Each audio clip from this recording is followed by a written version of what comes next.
Muito boa noite. Já esta quarta-feira que se reúne o Eurogrupo. No topo da agenda está a Grécia. Depois das várias reuniões por essa Europa fora, o governo de Tsipras garantiu perante o Parlamento Helénico cumprir as promessas feitas. Certo é que o cenário de uma saída da Grécia da zona euro foi ganhando outros contornos. Por cá, o governo garante antecipar o pagamento de 14 mil milhões de euros ao FMI até 2017. O pedido de antecipação do reembolso já seguiu para os credores. E estes são temas para o 3 pontos de hoje, com o Marco António Costa, vice-presidente do Partido Social Democrata, e Manuel Lemos, presidente da União das Misericórdias. Muito boa noite aos dois. Obrigada especialmente ao Manuel Lemos, hoje nosso convidado neste 3 pontos, e é por si precisamente que começo pedindo-lhe um pouco o retrato do país, tendo em conta a sua posição, há 9 anos à frente da União das Misericórdias.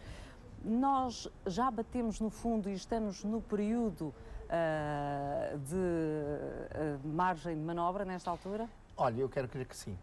E quero crer que sim. Eu sei que isto desagrada a muita gente, mas é preciso dizer a verdade com tranquilidade, porque, de facto, nós temos alguns sinais neste sentido. Eu recordo-me que no princípio da crise muitas famílias foram buscar os seus idosos aos lares, porque o peso da comparticipação era muito elevada e isso deixou de acontecer. Já estão a recolocar Estamos outra vez a familiares? repor os familiares, começam de novo a haver um movimento nesse sentido.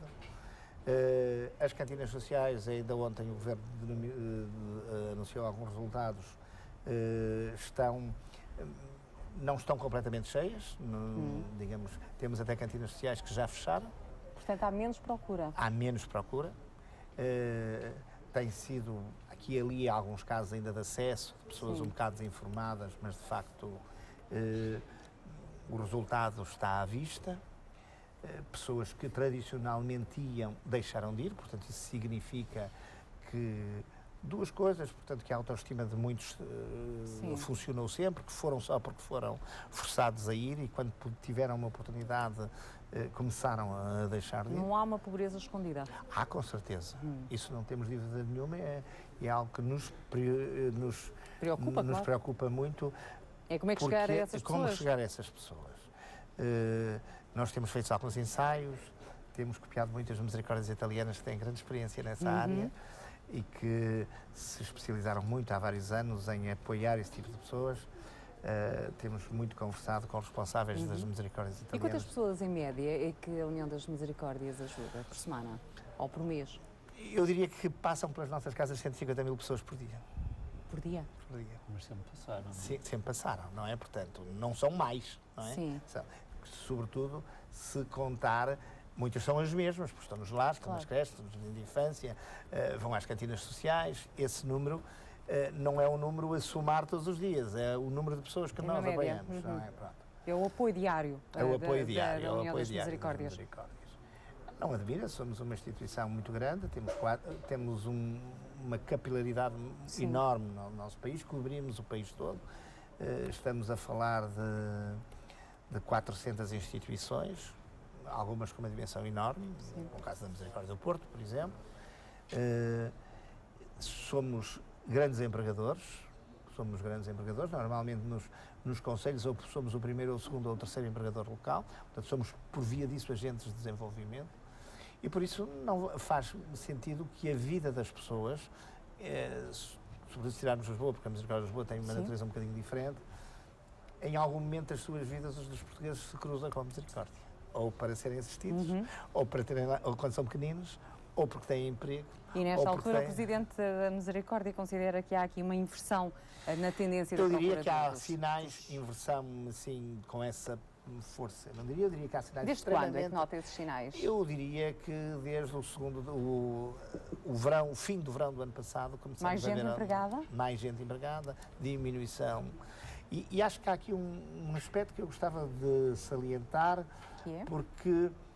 que é o seguinte: muitas vezes ao longo destes anos temos assistido a uma diminuição de emprego muito ligada às questões da formação profissional. A circunstância de o quadro comunitário ainda não estar em vigor, não é?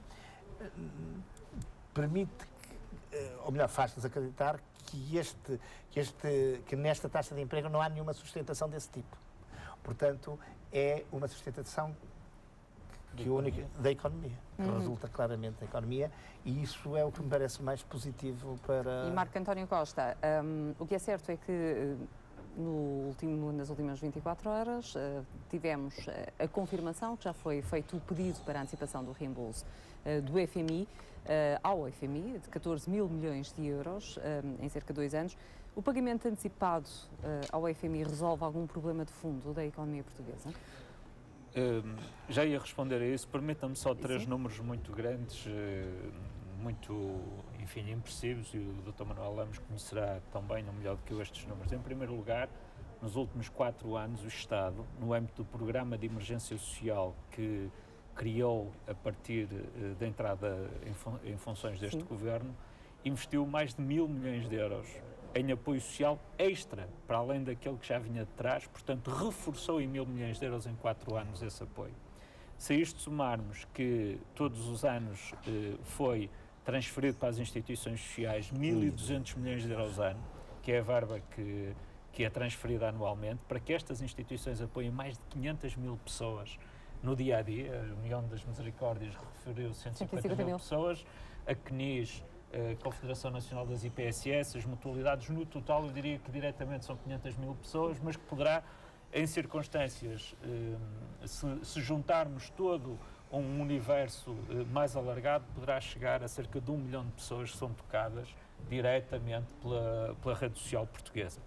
E esta rede social é, sem dúvida, a grande marca diferenciadora de todas as outras situações sociais que nós vivemos na Europa, nomeadamente comparando com a Grécia, com a Itália ou com a Irlanda, talvez com a Grécia e com a Irlanda, porque esta rede social, em parceria com o Estado, marcou a diferença na vida dos portugueses nestes momentos de dificuldade que o país atravessou. E até pelo número que refere, realmente ainda há muita necessidade, não é? Não, é que estas pessoas, nós estamos a falar de pessoas, quando falamos de 500 mil pessoas, estamos a falar de crianças que estão nas creches, os nossos filhos estão nas creches, estamos a falar dos nossos pais ou dos nossos familiares que estão nos lares. Mas são, estamos portanto, a falar das pessoas com urgências. Estamos a falar de pessoas que têm também necessidade de apoio social. Mas também estamos a falar, por exemplo, de um crescimento exponencial das vagas na área das creches, na área do apoio à terceira idade, da deficiência, da rede de cuidados continuados. Da rede de cuidados continuados, isto é, cresceu a rede de apoio durante estes anos e aquela ideia mítica e quase,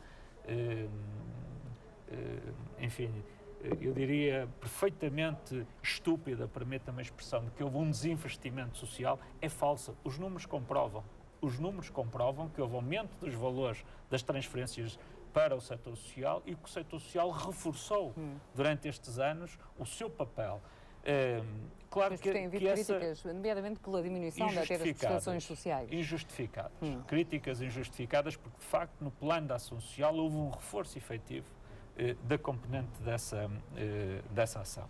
Permita-me que lhe diga que isto que o Dr. Manuel Lemos acabou de dizer coincide com aqueles que são os factos conhecidos. O desemprego baixou significativamente em 2014, tivemos uma taxa de desemprego anual de 13,9%, 13,4% foi a última do último trimestre, mas no ano foi 13,9%, para sermos rigorosos.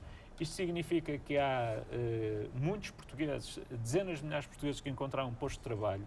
Esse posto de trabalho foi importante para, seguramente, alterar a condição social da sua família e resultar nestes sinais que nós estamos a falar. E agora vamos ao sinal do pagamento ao FMI, se pode ou não resolver algum problema de fundo da economia portuguesa. Eu acho que, acima de tudo, é um sinal muito importante. Nós, durante muitos anos, ansiávamos ver a oportunidade de começar a pagar a nossa dívida e a fazer aquilo que era importante, que era acedermos a mercado em condições financeiras melhores em termos de juros, para podermos pagar aqueles empréstimos que tínhamos com juros mais elevados. Eu hoje ouvi o líder do Partido Socialista falar... que é uma renegociação. Não, primeiro achei interessante que ele tivesse sublinhado a importância disto e valorizado esta circunstância. Mas depois falar que isto era uma renegociação. Isto não é uma renegociação. Isto é um pagamento antecipado com substituição de dívida ir ao mercado. Era mercado endividar para pagar a outra dívida. Isto só acontece porque Portugal fez um caminho de 2011 até agora que lhe permite ter a credibilidade nos mercados e a confiança dos mercados, não só para poder aceder aos mercados, mas para poder aceder a taxas de juros tão baixas. E nesta altura também é uma tentativa de marcação da Grécia? Não tem nada a ver com a Grécia. Isto é uma matéria que foi anterior às eleições gregas. Isto já foi anunciado há várias semanas pelo Sr. Ministro. E quando é que virá uma resposta dos credores? Eu julgo que este Eurogrupo irá tomar posição amanhã sobre esta já? matéria. Esta quarta-feira? Enfim, julgo que sim. Eu julgo que para já o importante é que, para além de nós... E os sinais são de uma luz verde? Julgo que sim. Para além de nós termos terminado o resgate em que estivemos juntamente com a Grécia, para além de termos recuperado a confiança dos mercados, há sinais hoje muito importantes. As nossas exportações em 2014 voltaram a crescer face a 2013. Sim, mas há a questão do déficit da balança comercial. Foi o ano em que nós tivemos o maior volume de exportações da nossa história. Em segundo lugar, e desvalorizar isso, eu acho impressionante que nós crescemos 1,9 e dá a impressão que as exportações baixaram face a 2013. Mas a balança comercial está deficitária. Cristina, nós crescemos as nossas exportações. Em segundo lugar, como sabe, uma parte das importações é para estoques e para incorporação nas exportações. Importa-se algumas matérias-primas para serem incorporados nos produtos que são exportados. Em segundo lugar, por exemplo, as refinarias, dar uma segunda nota que me parece importante, que é a economia continua a crescer e os dados que nos surgem são dados altamente encorajadores. Nós sabemos que o ano de 2014 foi um ano de crescimento económico, o ano de 2015 continuará a ser um ano de crescimento económico e a perspectiva que temos macroeconómica para os anos seguintes é nesse sentido. Em terceiro lugar, algo que nos parece importante, em 2015 Portugal atingirá pela primeira vez em 40 anos um déficit de 2,7%. Embora haja dúvidas. Sabe que dúvidas se conseguirá esse valor, nomeadamente pelas instâncias internacionais. Os que têm as dúvidas são os mesmos que acreditavam na espiral recessiva que nunca aconteceu e que propuseram soluções... Olha que até o Presidente da República falou em espiral recessiva numa determinada altura. Cristina, hoje não temos dúvidas sobre o caminho que estamos a fazer e é muito importante que os portugueses percebam isso. Ouvi uma expressão feliz do Sr. Ministro dos Negócios Estrangeiros que dizia que a diferença entre nós e a Grécia é que nós estávamos sentados do lado oposto da mesa, estávamos sentados do lado da solução. Então vamos agora, Manuel Lemos, dando agora a palavra, relativamente à Grécia, como é que olha para toda esta situação grega, tendo em conta que amanhã há a tal reunião do Eurogrupo, onde muitos analistas antecipam que não haverá acordo e que as posições estarão extremadas? Olha, eu olho para a situação grega com muita preocupação. Primeiro, uma preocupação quase cultural. A nossa civilização grega e histórica foi fundamental e, portanto, nós temos todos pelos gregos uma simpatia muito grande que nos prejudica. E depois temos a consciência efetiva de que o povo grego vive momentos de grande dificuldade. Claro. Eu tenho a oportunidade de ter amigos gregos e sou testemunha da dificuldade que eles têm. Transversal, não é? Transversal a todos os centros. Claro. E se me permite puxar um bocadinho a brasa à minha sardinha, eu penso que a não existência de uma rede social como Portugal tem, não estou aqui a falar só das misericórdias, também das IPSAs e das mutualidades, é bem o testemunho e vê-se bem, não é? Como diria o Camões, vi claramente visto e não presumo que a vista me enganasse. Aliás, quem conhece a Grécia, ver aquelas imagens até na placa, uma zona turística ali a ser dada a sopa aos pobres, percebemos que esta situação muito chocante e, digamos, e a Grécia de facto não tinha nenhuma estrutura, nenhuma rede social que permitisse servir de almofada social para uma crise como esta. E por isso a minha preocupação é esse nível. Depois uma preocupação que tem a ver com a unidade da Europa. A Europa precisa, da mesma forma que nós sempre sustentamos, que era importante que Portugal não se sustente, também é importante que a Grécia... Que a Grécia se mantenha no euro. Sim, que a Grécia se mantenha. E acredita? Eu vejo, também eu reconheço a tradição muito anarquista dos gregos, digamos, os gregos são muito anarquistas. Tem uma cultura muito diferente da nossa, uma cultura muito diferente da nossa, tem uma história recente muito difícil a esse nível e, portanto, eu temo que seja difícil, nomeadamente quando há compromissos políticos de um lado e do outro, encontrar uma solução, mas, digamos, ser europeísta é também acreditar num futuro melhor para a Europa e, portanto, acredito que... E esse futuro inclui a Grécia? Se a Grécia, naturalmente, assumir as suas responsabilidades enquanto país. Não pode ser uma lógica de compromissos assumidos? Ou, pelo menos, encontrar uma forma correta está visto que aqueles compromissos assumidos, aparentemente, vai ser muito difícil cumpri-los, tal como está. Outros governos não conseguiram, estamos a ver com a dificuldade que estes também uma não dívida conseguiram. insustentável, não é? Portanto, a dívida existiu valores insustentáveis. Eu penso que era muito importante chegarmos a um acordo. Graças a Deus, por meu lado, não tenho esse tipo de responsabilidades. Penso, no entanto, que é, para mim, evidente que a Europa tem que se comportar como um país europeu. Não pode ter um discurso dúbio. O pior que pode acontecer à Grécia tem que haver ter um discurso dúbio, um discurso para dentro, um discurso para fora, que pode ser uma forma de criar falsas ilusões e isso pode ser gravíssimo. Esse discurso para dentro e para fora foi o que foi feito pelo atual executivo grego? Aparentemente houve uma diferença entre o discurso europeu e o discurso para dentro, não é? Portanto, nomeadamente na primeira sessão parlamentar. Nomeadamente na primeira sessão. Marco António Costa, está otimista ou nem por isso em relação às soluções que forem encontradas para a situação grega no Eurogrupo e também na cimeira de quinta-feira? Até tendo em conta as várias reuniões e os vários passos que foram tomados por vários países, no sentido em que já vários aceitam, ou pelo menos equacionam de uma outra maneira, uma saída da Grécia do euro. Deixe-me dar-lhe nota de uma questão que comentou e tem a ver com isto da Grécia, tem a ver com a sustentabilidade da dívida grega e com a necessidade de se encontrar uma sustentabilidade para essa dívida. Eu tive a oportunidade de ler hoje na comunicação social e, portanto, refiro-me ao que li, passo a publicidade no Observador, mas para ser preciso na circunstância, que a Grécia, o governo grego terá contratado um consultor financeiro, a Lazard, que é um consultor financeiro francês, que fez declarações, o responsável da Lazard, dizendo que a Grécia precisava de um corte, de um haircut, de um perdão de dívida de 100 mil milhões de euros, portanto, mais 100 mil milhões, além dos 100 mil milhões que já foram perdoados em 2012, mais 100 mil milhões agora, para poder ter a expectativa de ter uma dívida sustentável. E como é que ele classificava essa dívida sustentável? De ser uma dívida que em 2020 rondasse os 120% do PIB grego. Ora, eu gostava de recordar que a dívida portuguesa, em 2017, as projeções que temos apontam que já estará abaixo dos 120% do PIB. E, portanto, isto prova que aqueles que andam a defender as teorias da Grécia, nomeadamente a extrema-esquerda e o Partido Socialista, do governo de Siriza, que dizem que a dívida grega precisa ser sustentável. Supostamente essa sustentabilidade, de acordo com os conselheiros do governo grego, são 120% do PIB. Cá em Portugal acham que 120% do PIB de dívida, de peso da dívida relativamente ao PIB, que não é sustentável. Portanto, há aqui como que uma contradição entre o discurso que fazem de apoio ao Siriza e aos objetivos de Siriza e àquilo que é dito pelo governo de Siriza. Uma diminuição da dívida para que se torne sustentável. Mas o conceito de sustentabilidade tem que ter um referencial exato. Esta, como está, é impagável. E, portanto, se não está adquirido. A nossa?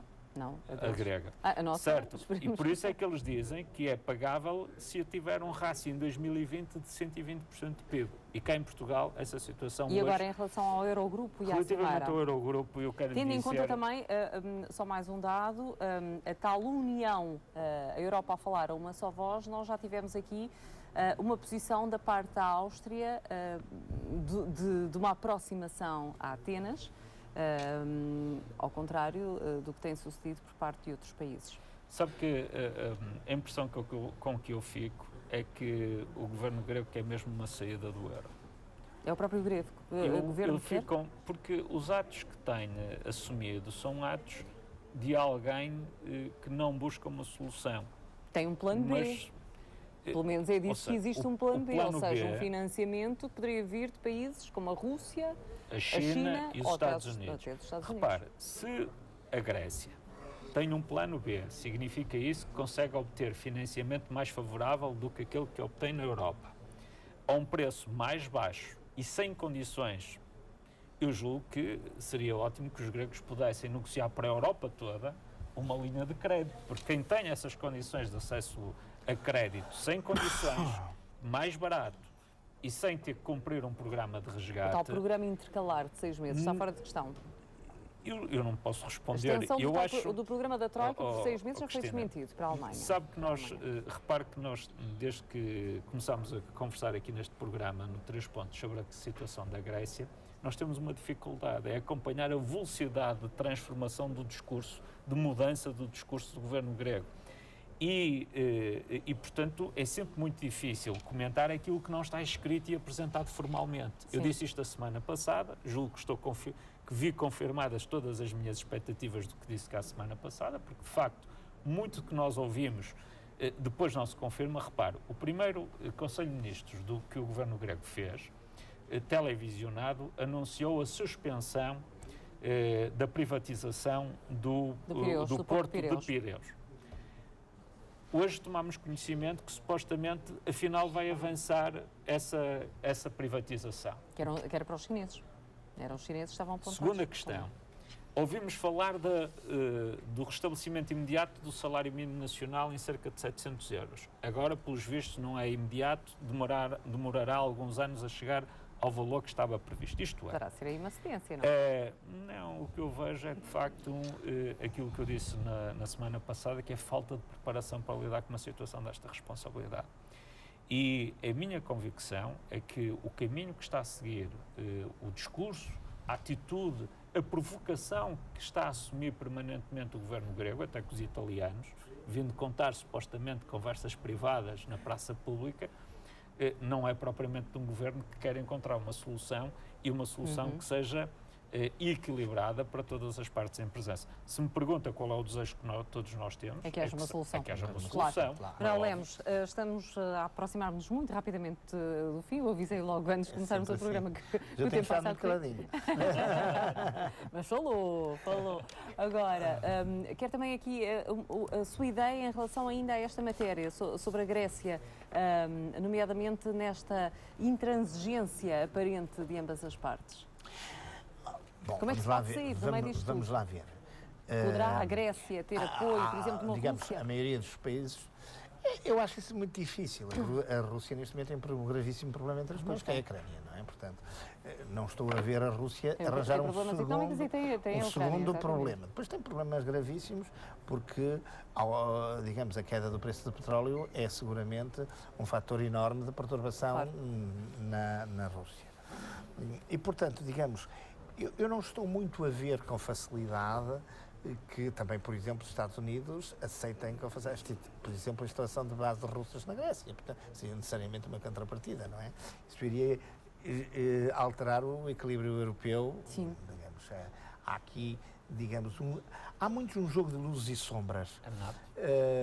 Pois, NATO é óbvio, portanto... A Grécia é parte integrante da NATO. A Turquia tem base, portanto, digamos... Tem responsabilidade. Há aqui Estava no programa do Siriza, eventualmente, a saída. Portanto, tudo confirma as minhas expectativas. Há aqui um jogo de luz e sombras em que os gregos são muito hábeis nessa matéria, mas que penso que hoje vão encontrar uma grande... Aqui a Europa também joga muito aqui a sua própria sobrevivência se ceder. É preciso ver o outro lado. E o que acontece à Europa se ceder? E penso que vai ser muito interessante seguir, com muita preocupação e com atenção. Não dá para brincar sobre esta matéria. De facto, estamos a atingir um limite que pode precipitar-se de um momento para o outro, como é óbvio, e pode encontrar soluções que ninguém na Europa, neste primeiro quartel do século XXI, quer. Claro. A ver, vamos. Marco António Costa, estamos a sensivelmente um minuto do fim. Gostava de falar consigo, pedir-lhe um breve comentário em relação ao que se passou nos últimos tempos relativamente ao setor da saúde, tendo em conta, centrando-nos no caso da hepatite C, dos medicamentos que foram disponibilizados para os doentes com hepatite. Eu julgo que o governo português e os responsáveis da Infarmed fizeram um trabalho notável, que foi conseguir um preço e uma condição de acesso ao medicamento que permitirá que mais portugueses possam beneficiar desse medicamento. Agora, também ficou hoje confirmado que nós estamos perante uma indústria farmacêutica sem escrúpulos e que se comporta de forma inaceitável na relação de poder, de monopólio que exerce relativamente a esta matéria. Hoje nós sabemos que a organização não governamental francesa Médicos do Mundo interpôs uma ação a nível europeu para, de alguma forma, limitar este poder e este abuso que a indústria farmacêutica está a usar, da exploração dos Estados com custos perfeitamente despropositados e inaceitáveis, que de facto impedem que muitos europeus possam aceder a um tratamento que é indispensável para poderem ter esperança de vida. E, portanto, o governo português conseguiu uma boa negociação, porque, acima de tudo, é uma negociação que permite que mais portugueses tenham acesso a esse medicamento. Marco António Costa, Manuel Lemos, muito obrigada. Muito obrigado. Foi 3 pontos. Na próxima terça-feira, por ser Carnaval, não haverá programa. Regressamos dentro de 15 dias e amanhã 3 pontos será com Rui Moreira, a moderação é de Helder Silva. Boa noite.